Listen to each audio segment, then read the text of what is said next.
So guys, अगर आप 10 to 11th moving student हैं और साइंस स्ट्रीम लेना चाहते हैं और अभी भी आपके दिमाग में बहुत सारे डाउट्स चल रहे हैं, 10th का सिलेबस आपने पूरा नहीं किया अच्छे से और आप जानना चाहते हैं ऐसे कौन से टॉपिक्स हैं जो आपको आगे फर्दर स्टडीज़ 11th और 12th में हेल्प करेंगे, जो आपको रिवाइज कर लेने चाहिए 10th से, वो आपको बिल्कुल भी नहीं छोड़ने चाहिए, और आप जानना चाहते हैं 11th स्टार्ट करने के लिए बेस्ट स्ट्रेटेजी क्या होगी, तो आप वीडियो को लास्ट तक देखिए क्योंकि इस वीडियो में आपके बहुत सारे डाउट्स क्लियर होने वाले हैं। Hey guys, this is Prashant Bairagi and you're watching Solutions at Glance. So guys, इस वीडियो में बहुत सारी क्वेरीज मैं आपकी रिजॉल्व कर दूंगा जिससे आपको बहुत हद तक पता पड़ जाएगा कि आपको किस फील्ड में जाना है, कैसे स्ट्रीम सेलेक्ट करनी है और कौन कौन से टॉपिक्स आपको 11th और 12th के लिए 10th से रिवाइज कर लेने चाहिए, क्योंकि वो आगे जाके आपको बेनिफिट ही देंगे।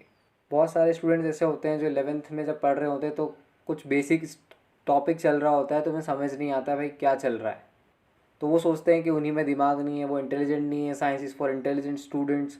सो गाइस, इसलिए मैं आपको रिवाइज करने के लिए बोल रहा हूँ, ये टॉपिक्स आपको बहुत हेल्प करेंगे क्योंकि वो टॉपिक्स आपको आगे 11th और 12th में भी मिलने वाले हैं। सो प्लीज़ वीडियो को लाइक कर दीजिए और चैनल पर नए हैं तो चैनल को सब्सक्राइब कर दीजिए और वीडियो को लास्ट तक देखना।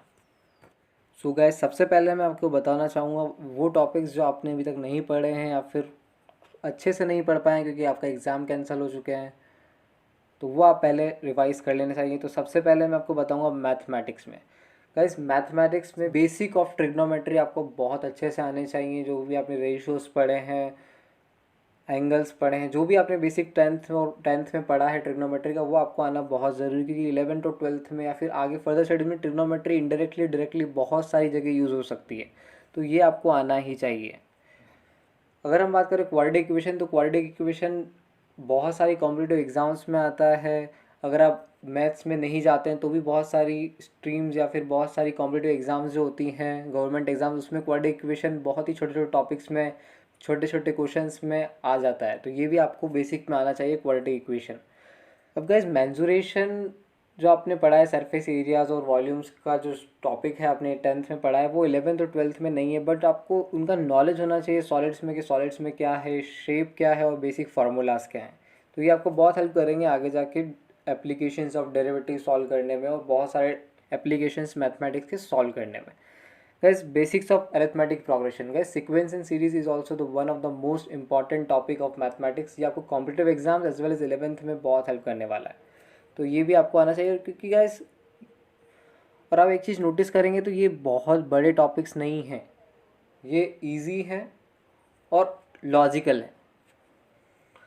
सिमिलरली आपको बेसिक्स ऑफ कोऑर्डिनेट ज्योमेट्री आने चाहिए, पॉइंट्स, लाइंस, कैसे डिस्टेंस फार्मूला आपने पढ़ा हुआ है, जो भी आपने बेसिक चीज़ें पढ़ी कोऑर्डिनेट ज्योमेट्री की, वो आपको आनी चाहिए। अगर आप ये रिवाइज कर लेंगे अच्छे से तो आपको 11th और 12th में बेसिक्स के लिए आपको ज़्यादा परेशान नहीं होना पड़ेगा। सो गाइस, ये था मैथमेटिक्स के लिए, जो कि आप बहुत आसानी से रिवाइज कर सकते हैं। आप एनसीईआरटी रिवाइज कर सकते हैं सीधे।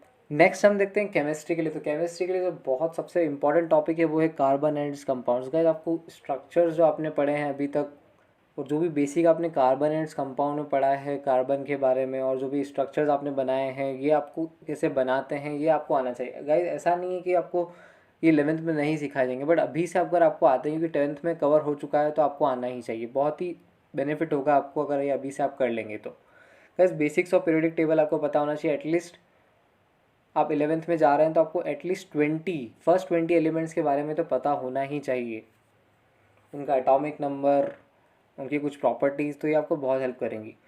फिर हम देखेंगे basic chemical reactions and terms.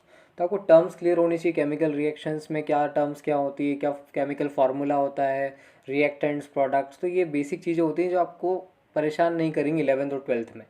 अब हम जाएंगे मोस्ट इम्पॉर्टेंट फिज़िक्स में। तो गाइस, फिज़िक्स में आपको इलेक्ट्रिसिटी से रिलेटेड जितनी भी टर्म्स आपने पढ़ी हैं, रेजिस्टेंस, पोटेंशियल डिफरेंस और बहुत सारी आपने जो लॉज पढ़े हैं, अपने लैब में भी अच्छे अच्छे इंस्ट्रूमेंट्स के बारे में जाना होगा, तो वो आपको पता होना चाहिए कि आपके कॉन्फिडेंस को बूस्ट करता है कि आप साइंस स्टूडेंट है तो आपको ये सब पता है। गाइस, काइनेमेटिक्स आपने वैसे 9th में पढ़ा होगा, तो ये स्पीड, वेलोसिटी, डिस्टेंस, ये आपको बहुत हेल्प करेंगे 11th के काइनेमेटिक्स में, और वो होगा बेसिक। 11th में जब आप फिजिक्स सॉल्व करेंगे तो बहुत सारी जगह टीचर्स आपको डायरेक्टली बता देंगे कुछ सीधे, अगर और क्वेश्चन सॉल्व कर रहे होंगे तो वहाँ बेसिक यूज़ हो रहा होगा और आपको समझ नहीं आया तो फिर आपको ही प्रॉब्लम होने वाली है और फिर आप डिप्रेस होगे और फिर ढूंढोगे इधर उधर चीज़ें, तो अभी आपके लिए बेस्ट टाइम है ये सब यूटिलाइज़ करने का। ये टाइम यूटिलाइज़ कर सकते हैं आप, और ये पूरा जो टॉपिक्स मैंने आपको बताया मैथमेटिक्स, फिजिक्स एंड केमिस्ट्री में, ये आप रिवाइज़ कर सकते हैं। तो ये बेसिक्स काइनेमेटिक्स आप प्लीज़ रिवाइज़ कर लीजिए। लाइट भी एक इम्पॉर्टेंट टॉपिक है, ऑप्टिक्स में आपको आएगा 12th में आगे फर्दर। तो रिफ्लेक्शन का बेसिक भी आपको पता होना चाहिए, जो आपने 10th लेवल पे पढ़ा है उतना ही, बहुत ज़्यादा आपको पढ़ने की ज़रूरत नहीं है, बट इतना पता होना चाहिए कि आप you are familiar with this terms, क्योंकि आपके सिलेबस में थी ये सारी चीज़ें। सो गाइस, मे भी आपको लग रहा होगा कि ये क्यों पढ़ें, बट अगर आप ये पढ़ेंगे तो आपको इसका बेनिफिट ही होगा आगे जाके। गाइस, एट लास्ट मैं आपको स्ट्रेटजी बता सकता हूँ क्लास 11th के लिए। अगर आप स्ट्रीम सिलेक्शन पे जाना चाहें तो आप ये टॉपिक्स कॉमन टॉपिक्स हैं जो 11th और 12th में आने वाले हैं। फिज़िक्स में, केमिस्ट्री में, मैथमेटिक्स में आप एनसीईआरटी लीजिए बुक और ट्रिग्नोमेट्री सॉल्व कर ले शुरू कर दीजिए मैथमेटिक्स में, क्योंकि बेसिक ट्रिग्नोमेट्री है तो आप सॉल्व कर सकते हैं। केमिस्ट्री में आप कार्बन एंड स्ट्रक्चर शुरू कर सकते हैं, केमिकल बॉन्डिंग्स और ये सब देख सकते हैं। आपको इंटरेस्ट आएगा तो आपको अच्छा लगेगा, आपको कॉन्फिडेंस बूस्ट होगा।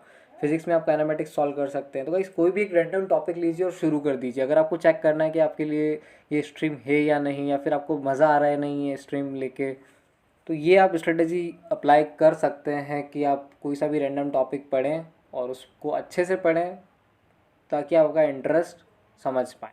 और गाइस, बहुत सारे स्टूडेंट्स की 11th क्लास बर्बाद हो जाती है, वो कुछ नहीं पढ़ते हैं इसके अंदर, देन 12th में रिग्रेट करते हैं, देन मेंस एडवांस में भी उनका कुछ नहीं हो पाता है। तो guys, you have the right time right now, you can start right now, और आपको स्टार्ट करना ही चाहिए। तो ये स्ट्रेटेजी आप अप्लाई कीजिए। गाइस, अगर मैथमेटिक्स में बात करें तो मैथमेटिक्स में आप लॉगरिदम से स्टार्ट कर सकते हैं, क्योंकि लॉगरिदम आपको फिज़िक्स, केमिस्ट्री और मैथमेटिक्स तीनों में हेल्प करेगा। अगर आपने लॉगरिदम नहीं पढ़ा है और आप एक बिगिनर हैं तो आप हमारे चैनल पर विज़िट कर सकते हैं, और लॉगरिदम की मैं कंप्लीट प्लेलिस्ट के डिस्क्रिप्शन में लिंक दे दूंगा, तो आप वहाँ जाके बिगिनर्स टू एडवांस लेवल का लॉगरिदम पढ़ सकते हैं। तो अगर आप ये टॉपिक्स में अभी इतना नहीं इंक्लूड होना चाहते हैं, आप नया पढ़ना चाहते हैं, तो लॉगरिदम से स्टार्ट कर सकते हैं। It will be best for you.